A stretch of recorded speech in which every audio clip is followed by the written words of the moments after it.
नमस्कार, माझं नाव मेघमाला खरकांडे. मी आलेगावकर हायस्कूलमध्ये शिक्षिका म्हणून कार्य करते. आपण काल इयत्ता 10वीचा विज्ञान आणि तंत्रज्ञान भाग 1 मधील 4था धडा सुरू केलेला आहे, विद्युत धारेचे परिणाम. यामध्ये आत्तापर्यंत आपण विद्युत परिपथामध्ये ऊर्जेचे स्थानांतरण, त्यानंतर विद्युत धारेचे औष्णिक परिणाम, कुंतलाचा उपयोग, वितळतार, तसेच विद्युत धारेचे चुंबकीय परिणाम, उजव्या हाताच्या अंगठ्याचा नियम आपण पाहिलेला आहे. त्याचबरोबर आपण विद्युत धारेमुळे निर्माण होणारे चुंबकीय क्षेत्र, नालकुंतल म्हणजे काय, आणि फ्लेमिंगच्या डाव्या हाताचा नियम आत्तापर्यंत आपण अभ्यासला आहे. आता आज आपण पुढे विद्युत चलित्र अभ्यासणार आहोत. आता विद्युत चलित्र म्हणजे काय बघा, आपण आपल्या घरामध्ये खूप वेगवेगळ्या वस्तू आहेत. आपण वेगवेगळी उपकरणं वापरतो, जसं की मिक्सर आहे, पंखा आहे, संगणक आहे, टी व्ही आहे, रेडिओ आहे, किंवा वॉशिंग मशीन असेल, कपडे धुण्याची मशीन असेल. ह्या सगळ्यांमध्ये एकच प्रकारचं तत्त्व त्याच्यामध्ये काम करत असतं. बऱ्याच वेळेला आपल्याला प्रश्न पडत असेल, आपण फक्त बटन ऑन केलं की हे सगळं कसं सुरू होतं बरं, तर ते कसं होतं, तिथं कोणतं तत्त्व नेमकं कसं काम करतं हे आपल्याला या ठिकाणी अभ्यासायचं आहे. आता त्याला काय म्हणतात, विद्युत चलित्र. ह्याला इंग्रजीमध्ये इलेक्ट्रिक मोटर असंही म्हणतात. आता मोटर म्हटल्यानंतर तुम्हाला पाण्याची मोटर लगेच डोळ्यासमोर आली असेल. ही काय करते, पाण्याची मोटर जेव्हा आपण आपल्याकडे खाली ग्राउंडमध्ये एक टाकी असेल, त्यातलं पाणी जर आपल्याला वर चढवायचं असेल तर आपण काय करतो, तिथे ती मोटर आपण वापरतो. ही काय करते, खालच्या टाकीतलं पाणी शोषते आणि ते वरच्या टाकीपर्यंत पोहोचवायचं काम करते. पण हे काम कसं होतं, ह्याच्या मागचं नेमकं तत्त्व किंवा हे कसं सगळं चालतं हे आपल्याला पाहायचं आहे. आता विद्युत चलित्र म्हणजे काय, विद्युत ऊर्जेचे यांत्रिक ऊर्जेमध्ये रूपांतर करणारे यंत्र याला म्हणतात विद्युत चलित्र. आता याची उदाहरणं आत्ताच आपण पाहिली, पंखा, शीतकपाटे, संगणक, आणखी इत्यादी. आता इथं तुम्हाला एक आकृती दिसते, ही त्याची आपल्याला कार्य समजून घ्यायचं आहे. तर कार्य समजून घेण्यासाठी ही आकृती आपण पाहूया. या ठिकाणी बघा, एक ABCD नावाचं आयताकृती काय आहे, कुंडल आहे. कुंडल म्हणजे काय, एक तांब्याची तार आहे, त्याच्यावर अगदी बारीकचं काय आहे, विद्युत रोधिक त्याच्यावर कोटिंग केलेलं आहे. अगदी बारीक पापुद्र आहे, जसे की आपली घरामधली जी वायर असते त्याच्यावर खूप जाड असा काय असतो, रबरेचा थर असतो, तसा नाही, अगदी पातळ असा ह्याच्यावर फक्त विद्युत रोधिक आवरणाचा थर आहे. तर इथं ABCD ही तार आयताकृती आहे आणि A हे टोक या ठिकाणी बघा, इथं तुम्हाला हा जो असा अर्धवर्तुळाकार रिंगचा भाग दिसतोय, ही रिंग अशी तर अर्धवर्तुळच आहे, तशीच त्या साईडला सुद्धा ती आहे. A हे टोक X या रिंगला जोडलेलं आहे आणि CD मधून आलेली जी वायर आहे, जी तार आहे, त्याचं टोक Y या रिंगला इथं जोडलेलं दिसतं आपल्याला. आणि त्या रिंगला इकडे E आणि F हे जे चौकोनी छोटे चौकोन दिसतात, हे काय आहेत, हे आहेत कार्बन ब्रश. कार्बन ब्रश म्हणजे इथं काय वापरलेलं आहे, कार्बनचं एक अपरूप आहे ग्रॅफाईट. ग्रॅफाईट हे काय आहे, उत्तम विजेचं सुवाहक आहे. तर त्याची इथं काय केलेलं आहे, ग्रॅफाईट इथं वापरलेला आहे, जो विजेचा काय आहे, सुवाहक आहे. तर या ठिकाणी ते रिंगच्या वर ते ब्रश बसवलेले आहेत, जेणेकरून ही रिंग सुद्धा तांब्याचीच आहे, जेणेकरून ह्याच्यातून विद्युत धारा प्रवाहित होऊ शकेल. हा मध्ये त्या रिंगच्या मध्ये हा आस आहे. आस म्हणजे काय, ती जी रिंग आहे ती रिंग अशी व्यवस्थित पकडून राहील आणि तो आस असा फिरला, तो फिरवण्यासाठी असतो, आणि तो फिरला की काय होईल, ही जी रिंग आहे वरची ही सुद्धा काय व्हायला लागेल, फिरायला लागेल.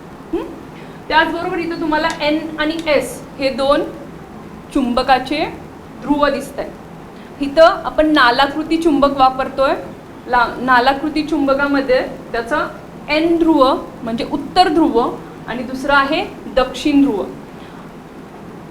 हे दोन्ही नेहमी काय होतं इथं चुंबक असल्यामुळं इथं चुंबकीय क्षेत्र तयार होतंय आणि ते चुंबकीय क्षेत्र कुठून कुठं वाहत असतं नेहमी N कडून S कडे.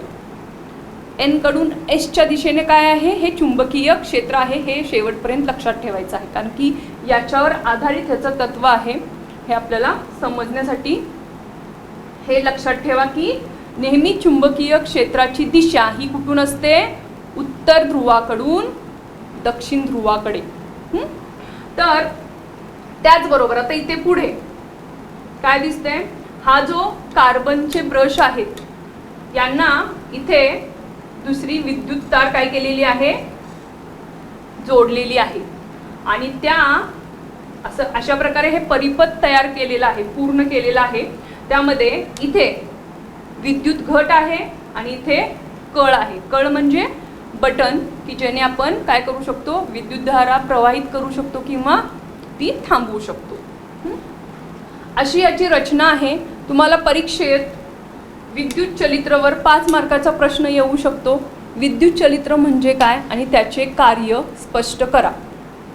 मग तेव्हा तुम्हाला ही व्याख्या लिहायची आहे, आकृती काढायची आहे, त्यानंतर ही रचना सगळी तुम्हाला त्यात समजावून सांगायची आहे आणि मग त्याच्यानंतर त्याचं कार्य कसं होतं हे तुम्हाला सांगायचं आहे. आता इथं काय होतं जेव्हा आपण कळ दाबतो म्हणजे काय होतं जेव्हा आपण बटन ऑन करतो तेव्हा यातून विद्युतधारा प्रवाहित होते आणि ही या कार्बन ब्रशद्वारे या रिंगला मिळते. या रिंगमधून ती ही या कुंडलामध्ये प्रवाहित होते अशा प्रकारे आणि इथून ती पुन्हा F कडून पुन्हा इकडून अशी या दिशेने तिचा प्रवास सुरू होतो. पण हे कुठंपर्यंत सुरू होणार आहे ही ABCD ही रिंग जेव्हा ह्याच्यातून विद्युतधारा प्रवाहित होते त्यावेळी इथं चुंबकीय क्षेत्रसुद्धा आहे.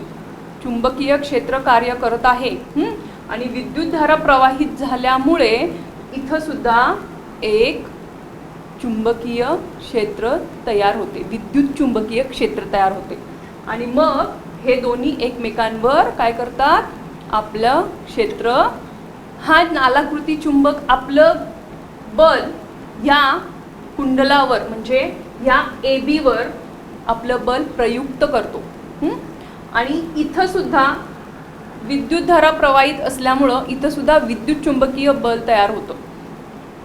तर याच्यामुळं काय होतं हा जो AB ही बाजू आहे या रिंगची AB ही बाजू आणि इकडे CD ही बाजू यांच्यावर बल प्रयुक्त झाल्यामुळे इथे काल आपण शिकलेला जो डाव्या हाताचा नियम आहे फ्लेमिंगचा डाव्या हाताचा नियम याप्रमाणे इथं तो ह्या रिंगवर त्याचा कार्य करतो. जसं की आपले अंगठा तर्जनी आणि मधलं बोट.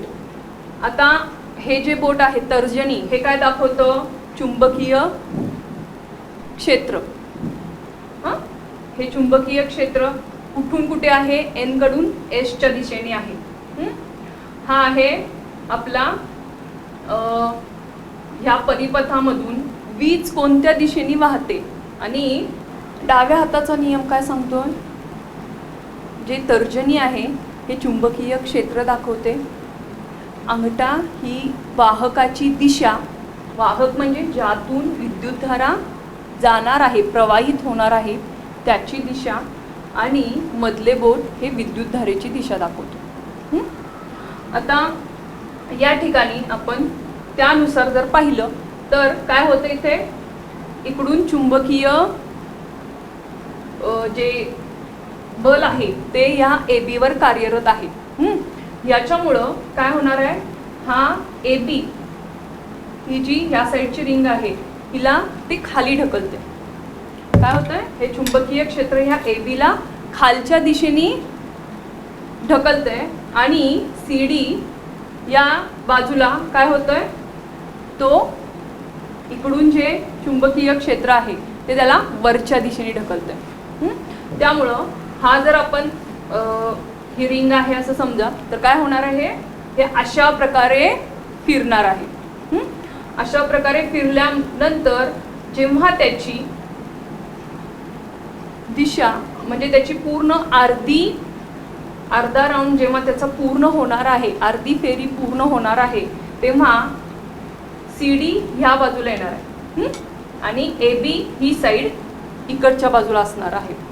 तेव्हा काय होणार आहे, इथं जो आपला विद्युतधारा आपली या दिशेने म्हणजे ABCD या दिशेने प्रवाहित होत होती, ती बदलून काय होणार आहे, ती उलट्या दिशेने प्रवाहित होणार आहे. म्हणजे या बाजूला असणार आहे DCBA. तर DCBA या पद्धतीनं ती प्रवाहित होणार आहे. बघा आकृतीमध्ये विद्युत परिपथ पूर्ण केल्यानंतर E व F या कार्बन ब्रश मार्फत कुंडलातून वाहू लागते. विद्युतधारा कशामार्फत ह्या रिंगमध्ये येणार आहे, E या कार्बन ब्रश मार्फत तिथे येणार आहे.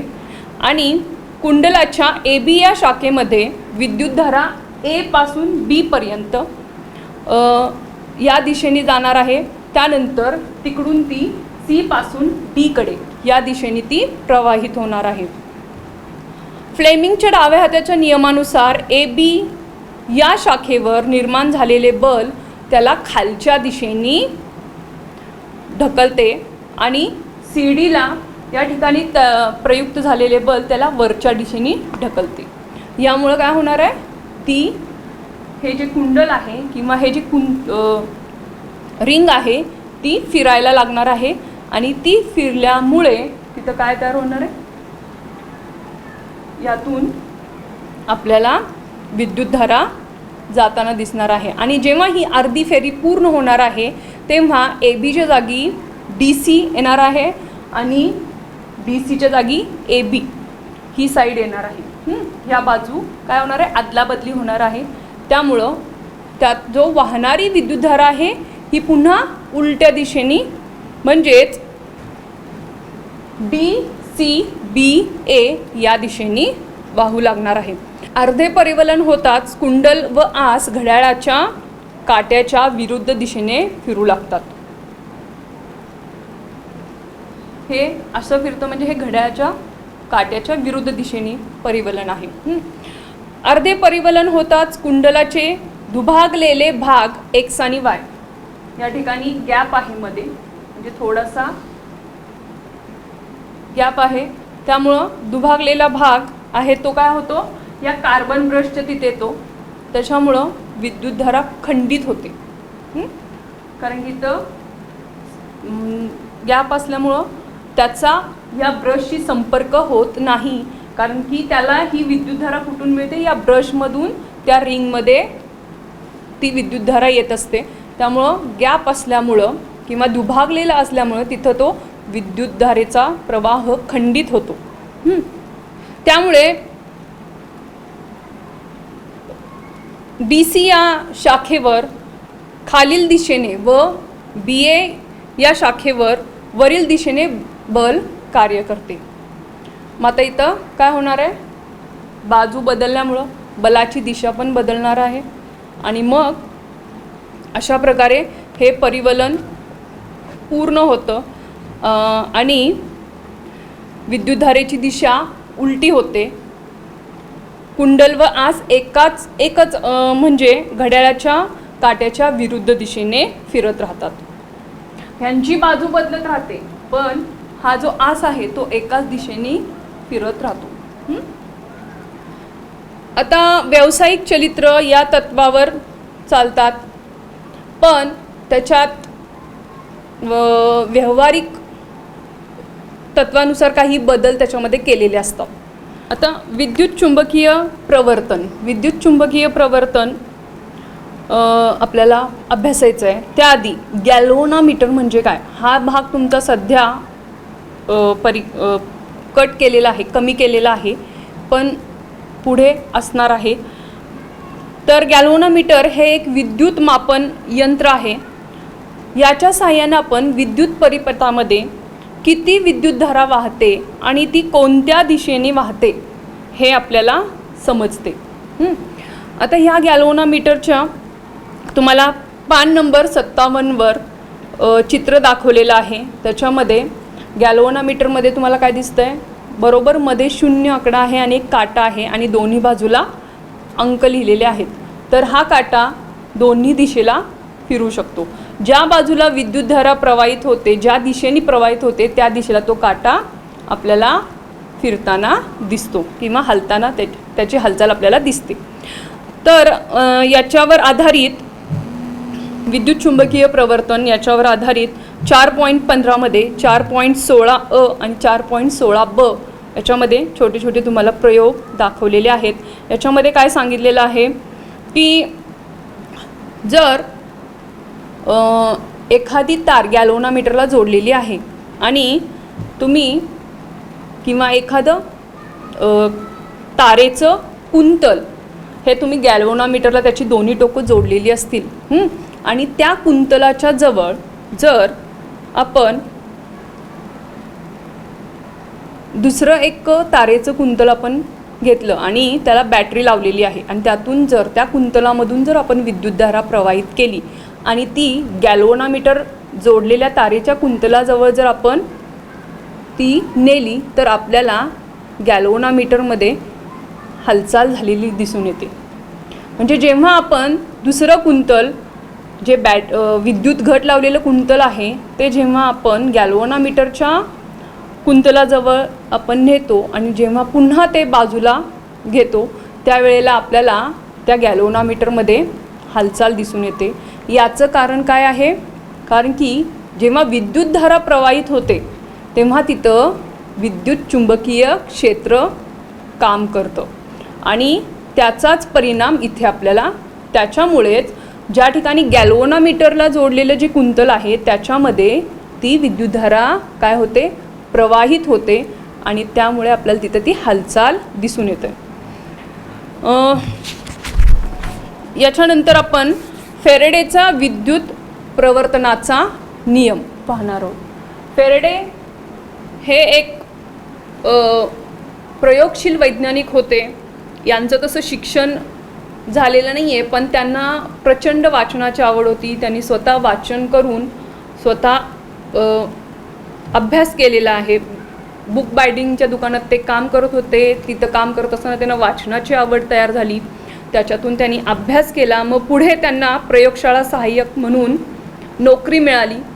तिथं त्यांनी खूप प्रयोग केले आणि त्यांनीच हा विद्युत प्रवर्तनाचा नियम तिथे शोधून काढला. नियम काय आहे, कुंडलातून जाणाऱ्या चुंबकीय बलरेषेच्या संख्येत बदल झाला की कुंडलामध्ये विद्युतधारा प्रत्यावर्तित होते. म्हणजे जो आता आपण गॅल्व्हनोमीटर समजून घेतला त्याचा वापर करून आपण काय करू शकतो, विद्युतधारा कशी प्रवाहित होते, कोणत्या दिशेने प्रवाहित होते आणि किती प्रवाहित होते हे आपण सांगू शकतो. हे आपण पाहिलं. आता पुढे फ्लेमिंगच्या उजव्या हाताचा नियम आपल्याला पाहायचा आहे. याआधी आपण फ्लेमिंगचा डाव्या हाताचा नियम पाहिला आणि त्याचा वापर कुठे होतोय, विद्युत चलित्रात होतोय. आता हा फ्लेमिंगचा उजव्या हाताचा नियम याचाही आपल्याला पुढे वापर करायचा आहे, त्यामुळं आपण तो पाहूया. उजव्या हाताच्या अंगठा, तर्जनी आणि मधले बोट असे ताना की ते एकमेकांना लंब दिशेने असतील. मागच्या वेळी आपण डावा हात वापरला होता, आता उजवा हात वापरायचा आहे. आणि जसं आपण डाव्या हाताची 3 बोटं एकमेकांना लंब ठेवली होती त्यानुसार ही बोटंसुद्धा आपल्याला काय करायची आहेत, एकमेकांना लंब ठेवायचे. अशा स्थितीत अंगठा विद्युत वाहकाच्या गतीची दिशा, हा जो अंगठा आहे हा काय दाखवतोय, विद्युत वाहकाच्या गतीची दिशा तर्जनी म्हणजे आपलं हे दुसरं बोट, हे चुंबकीय क्षेत्राची दिशा दाखवतं आणि मधले बोट प्रवर्तित विद्युतधारेची दिशा दाखवते. प्रवर्तित म्हणजे त्यामध्ये तयार होणारी जी विद्युतधारा आहे त्याची दिशा हे मधले बोट दाखवते. हा नियम आहे. हा नियम तुम्ही पाठ करून ठेवायचा. ज्याला डाव्या हाताचा नियम आलाय त्याला उजव्या हाताचा नियम लिहिता येणारच आहे. फक्त शब्द थोडेसे याच्यामध्ये प्रवर्तित विद्युतधारा हा शब्द या ठिकाणी आलेला आहे. यानंतर आपण प्रत्यावर्ती धारा व दिष्ट धारा. आता दिष्ट धारा म्हणजे त्याला DC असं सुद्धा म्हणतात. DC करंट एका दिशेने वाहणाऱ्या अदोलायमान विद्युतधारेस दिष्टा धारा म्हणतात. म्हणजे ह्याच्यामध्ये उलट सुलट अशा प्रकारे विद्युतधारा प्रवाहित न होता एकाच दिशेने ती प्रवाहित होत असते. तिची दिशा बदलत नाही. तिला म्हणायचं आहे दिष्ट धारा. ओके. त्यानंतर प्रवर्तित धारा. प्रवर्तित धारा ज्या विद्युतधारेचे परिमाण आणि दिशा ठराविक समान कालावधीनंतर बदलते त्यास प्रत्यावर्तित धारा म्हणतात. याच्यामध्ये काय होतंय, प्रत्येक काही कालानंतर ह्याची काय होते, विद्युतधारेची दिशा ही बदलत असते. म्हणजे आता एकदा अशी वाहिली नंतर ती उलटी वाहणार आहे. पण प्रत्यावर्ती धारा आणि दृष्ट धारा हे पाहिलं, त्यातले थोडे फरक आपण पाहूया. तुम्हाला फरक स्पष्ट करा. त्यामध्ये हा फरक विचारला जाऊ शकतो प्रत्यावर्ती आणि दिष्ट धारामध्ये. तर दिष्ट धारा ही एकाच दिशेने वाहते, परंतु प्रत्यावर्ती धारा ही आवर्ती पद्धतीने एका चक्रात उलट सुलट दिशेने वाहते. आता भारतात विद्युत केंद्रात होणाऱ्या वीज निर्मितीमध्ये असे एक चक्र प्रत्यावर्ती धारेचं असं एक चक्र 1/50 सेकंद म्हणजे 0.02 सेकंद एवढ्यात ते पूर्ण होत असतं. आणि प्रत्यावर्ती धारेची वारंवारता 50 हर्ट्झ इतकी असते. घरगुती वापरासाठी वीज पुरवठा हा प्रत्यावर्ती धारेचा असतो. म्हणजे आपल्या घरामध्ये जी वीज येते ही कोणत्या प्रकारची प्रत्यावर्ती विद्युतधारा आहे. आणि आता आपण पुढे विद्युत जनित्र. विद्युत जनित्र यालाच आपण इंग्रजीमध्ये म्हणतो इलेक्ट्रिक जनरेटर. आता जनरेटर हा शब्द तुम्हाला माहीत आहे. जेव्हा लाईट जाते तेव्हा आपण काय करतो, जनरेटर ऑन करतो, जनरेटरचा वापर करतो. ह्याच्यामध्ये काय होतं की विद्युत जनित्र म्हणजेच जनरेटर यांत्रिक ऊर्जेचं विद्युत ऊर्जेत रूपांतर करणाऱ्या यंत्रास विद्युत जनित्र असं म्हणतात. काय होतं इथं, यांत्रिक ऊर्जेचं विद्युत ऊर्जेमध्ये रूपांतर होतं. मग ही विद्युत ऊर्जा काय होते, पुन्हा सगळीकडे पुरवली जाते आणि त्याच्याने लाईट फॅन सुरू होतात. म्हणजे ज्यावेळी अचानक कार्यक्रम वगैरे असतात त्या ठिकाणी असे मोठे मोठे जनरेटर तुम्हाला दिसतात. त्याच्यामध्ये काय वापरतात, ते चालण्यासाठी डिझेलचा वापर केला जातो. डिझेल त्याच्यामध्ये असतं. मग ते डिझेल काय करतं, त्याच्या यांत्रिक ऊर्जेचं ते यंत्र आहे त्याच्यामध्ये आपण डिझेल भरलं तर ते यंत्र सुरू होणार आहे आणि त्यामुळे काय होणार आहे, तिथं त्याचं विद्युत ऊर्जेमध्ये रूपांतर होणार आहे. आता इथं त्याची आपल्याला तत्व आणि कार्य कसं चालतं हे आपल्याला पाहायचं आहे. त्यासाठी ही आकृती आपल्याला इथे दिसते. जशी आपण विद्युत चलित्रामध्ये आकृती पाहिली तशीच थोडीफार इथे आकृती आहे. त्याच्यामध्ये दुभंगलेली रिंग वापरली होती. इथे काय वापरलेली आहे, पूर्ण अखंड 2 रिंग वापरलेल्या आहेत. त्याच्यामध्ये सुद्धा कार्बन ब्रश होता. इथे सुद्धा कार्बन ब्रश आहे. इथं कार्बन ब्रशला नाव आहे B1 आणि दुसरा कार्बन ब्रश आहे त्याला नाव आहे B2. त्याचबरोबर इथं कुंडल आहे तारेचं, तांब्याची तार, त्याच्यावर पातळसा काय आहे, विद्युतरोधक धातूचा विद्युतरोधक पदार्थाचा थर आहे त्याच्यावर. ABCD आणि हिचा आकार कसा आहे, आयताकृती, जसं आपण विद्युत चलित्रात पाहिला तसाच. याच्यामध्ये पण आस आहे. इतर रिंग आहे, पहिली रिंग आहे तिला R1 म्हटलेलं आहे, दुसरी रिंग आहे R2. एची जी तार आहे ती B1 ला या ठिकाणी जोडलेली आहे, R1 या रिंगला जोडलेली आहे आणि ती R1 रिंग B1 या कार्बन ब्रशला जोडलेला आहे.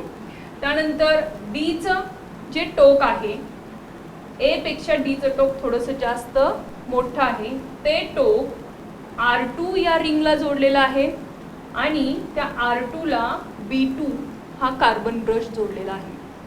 त्याच्यामुळं काय होणार आहे, जेव्हा विद्युतधारा तयार होणार आहे तेव्हा ती अशी इकडे प्रवर्तित होणार आहे, ते आपण पाहणार. इथे पुन्हा N आणि S चुंबक दिसत आहेत, दोन स्ट्रॉंग, एकदम जास्त चुंबकीय क्षेत्र असलेलं. आपल्याला N आणि S हे दोन ध्रुव दिसत आहेत. याच्यामध्ये चुंबकीय क्षेत्र असणार आहे आणि ते कोणत्या दिशेला असणार आहे, तर N कडून S च्या दिशेने चुंबकीय क्षेत्र असणार आहे आणि ते कायम त्याच दिशेने प्रवाहित असणार आहे आणि ते तेवढंच असणार आहे. आता मगाशी बॅटरी होती, आता इथं काय आहे, आपण वापरलंय गॅल्व्हनोमीटर वापरलेलं आहे, कारण की आपल्याला काय करायचं आहे, आपल्याला विद्युत ऊर्जेमध्ये रूपांतर करायचं आहे. म्हणजे इथं आपल्याला वीज निर्माण करायची आहे आणि ती वीज कुठे तयार होते, किती प्रमाणात तयार झाली हे दर्शवण्यासाठी तर गॅल्व्हनोमीटर आपल्याला दिसतोय. अशी आपली विद्युत जनित्राची रचना आहे. बघा आकृतीमध्ये आपल्याला आसाभोवती फिरणारे तांब्याचे, हा आस आहे, याच्या भोवती फिरणारे तांब्याचे तारेचं कुंडल आपल्याला दिसतंय, त्याला आपण नाव दिलेलं आहे ABCD. आता त्याच्या दोन ध्रुवांना काय आहेत, दोन रिंग आहेत R1 आणि R2 आणि त्यांनाच काय आहेत, ब्रश जोडलेले आहेत, कार्बन ब्रश B1 आणि B2. जेव्हा हे कुंडल फिरायला लागतं म्हणजे ABCD, तेव्हा B1 आणि B2 स्थिर कार्बन ब्रशची दोन टोके गॅल्व्हनोमीटरला जोडलेली आहेत. जेव्हा विद्युतधारा परिपथामध्ये वाहून दिशा कळून येते, ज्याच्यामुळे जेव्हा ह्याच्यातून विद्युतधारा तयार होणार आहे ती कोणत्या दिशेने वाहते हे आपल्याला याच्यातून समजणार आहे. जेव्हा आस फिरायला लागणार आहे तेव्हा AB शाखा वर जाते. जेव्हा आपण हा आस फिरवणार आहे तेव्हा ह्या चुंबकीय क्षेत्रामुळं याच्यावर तो काय करणार आहे, दाब आल्यामुळे हा AB हा जो भाग आहे हा वरच्या दिशेने फिरणार आहे, तेव्हा हा CD हा खालच्या दिशेने जाणार आहे आणि अशा प्रकारे तो कुंडल फिरायला लागणार आहे. ते घड्याळाच्या काट्याच्या दिशेने फिरणार आहे. पहिला आपण जे चलित्र पाहिलं त्याच्यामध्ये घड्याळाच्या काट्याच्या विरुद्ध दिशेने ते फिरत होते, इथं घड्याळाच्या काट्याच्या दिशेने ते फिरणार आहेत. फ्लेमिंगच्या उजव्या हाताच्या नियमानुसार आपण जर पाहिलं तर AB व CD या शाखांमध्ये प्रवर्तनाने विद्युतधारा निर्माण होते. आता ती कशी वाहते, तर A कडून B कडे, B कडून C कडे आणि C कडून D कडे, अशा प्रकारे विद्युतधारा काय होते, प्रवाहित होते. मग पुढे परिपथ B कडून गॅल्व्हनोमीटरकडे, B1 कडे अशी विद्युतधारा वाहते. विद्युतधारा जेव्हा हा आस फिरणार आहे, चुंबकीय क्षेत्रामुळे या ठिकाणी वीज निर्माण होणार आहे, ती A कडून B कडे, B कडून C कडे, C कडून D कडे आणि मग पहिला B2 कडे येणार आहे आणि अशा पद्धतीने गॅल्व्हनोमीटर आणि त्यानंतर B1 अशा पद्धतीने विद्युत धारा प्रवाहित होणार आहे. अर्ध परिबलनानंतर AB ही शाखा CDच्या जागी व CD ही शाखा ABच्या जागी जाणार आहे. म्हणजे अर्ध फिरलं, ही बाजू ह्या साईडला येणार आहे आणि ए बी ही बाजू त्या बाजूला जाणार आहे, जसं पहिला आपण पाहिलं होतं त्या पद्धतीनंच. मग त्यावेळी काय होणार आहे, प्रवर्तित विद्युतधारा ही डी सी बी ए अशा प्रकारे वाहणार आहे.